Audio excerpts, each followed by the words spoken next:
The following is rated F for fairness. Viewers' discretion is advised. Welcome to the audio show. I don't know what it is about the honeypot girls, Dad. Maybe it's because I've seen a client like him before that just makes him something that each time I listen to him, he becomes much more slimier for me. Maybe because I'm associating him with someone else. But hey, you know what? He's about to talk to the honeypot girl. Let's go. Know that you were strong. You know, to be perfectly honest with you, you know something, despite the fact that I really didn't condone anything, I just started seeing a lot of hope in you, Mama. I did. After a while, I didn't worry no more. I prayed. I did. I prayed for you. That you was gonna be okay. It didn't bother me no more. I was still inside of me. So what you told me today really took me for a loop. So she's now with her father, basically. So when she was with D and all them kind of things, you know, that worked out. But now she's back with her father, and you know, she's seeing if she can get some sympathy from her father, because of course the heartbreak is too much for her to take on her own, versus her just sitting down and relaxing and kind of taking that in, the whole idea that she's been rejected, that Wayne don't want her no more, that she's also made a clone of herself based on yesterday, you know, so she's back over here. But of course, you've got Mr. Joseph saying, I've told you that, you know, he doesn't want you no more. I've told you all of this, and I've been so great at talking to you, basically.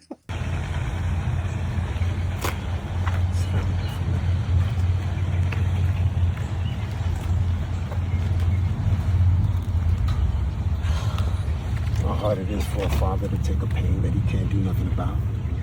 It ain't like you just scrape your knees or you fell down, I can pick you up. This is different. This is a matter of the hearts.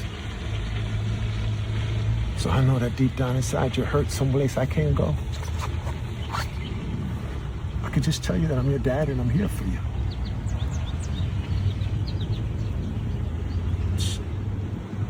It's one of those things.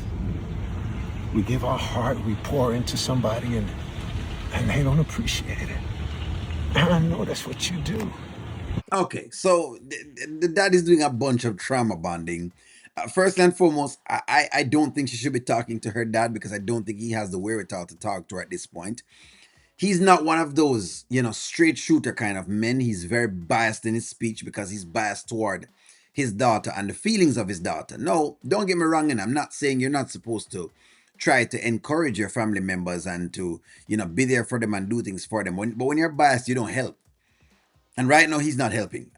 What he's doing is basically hurting more than anything else. He's not helping because his viewpoints are very kind of skewed, you know, as more than anything else. You know, in other words, this moment requires him listening and maybe asking questions versus making a lot of statements. That's what I would say. You're the best at that heart thing. You're my heart. You know, I could tell you a lot of things right now, but I told you. I told you that man. He can't settle down, Mama.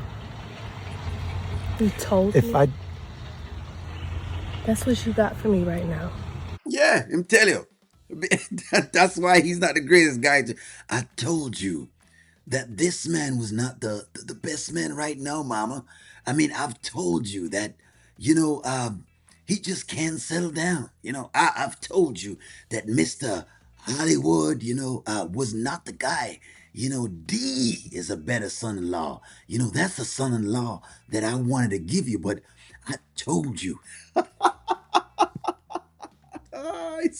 You giving a whole speech about heartbreak and you saying I told you so? I'm telling you this simply because of the fact that when I shared with you, I sat with you. Man, we went to the top of our voices, and I'm telling you that this was going to happen, that this day was going to come. And yet, you know something? You looked at me like, you don't know what you're talking about, Dad. He's different. He changed.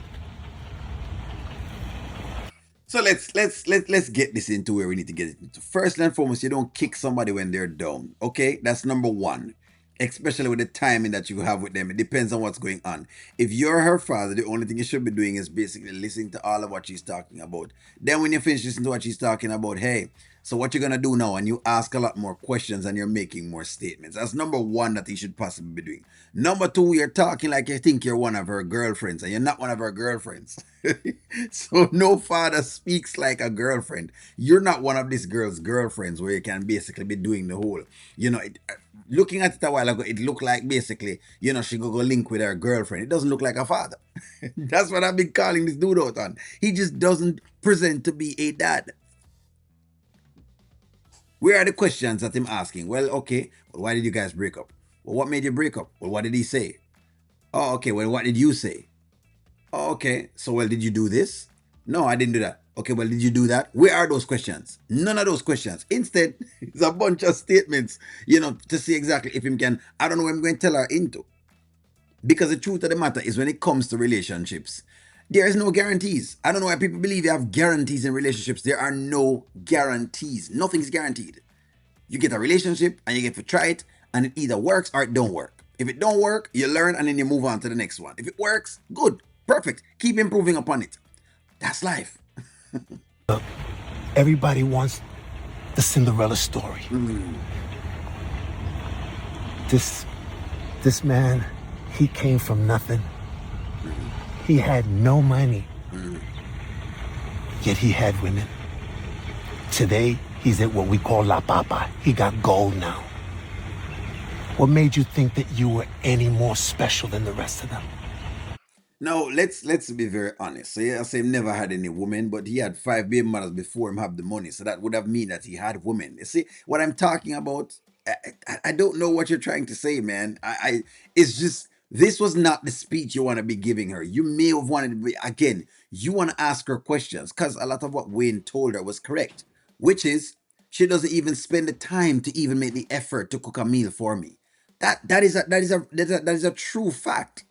Another thing is you can't just assume everybody that comes around me is someone else. That's also a fact because he's a superstar. Now, instead of him putting those things into context, this is what he's doing.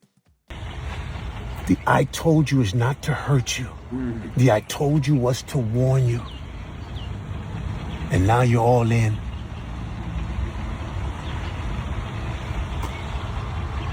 Now look at my girl. I'm ready to go. I'm ready to go. Slime ball, skinny jeans. Look, she won't be the first to lose a man, and she won't be the last. Yeah, it happens every day. I don't know what he was trying to prove, but all that little, down in the deep voice. But I told y'all that he was a slime ball and that, y'all were just all in.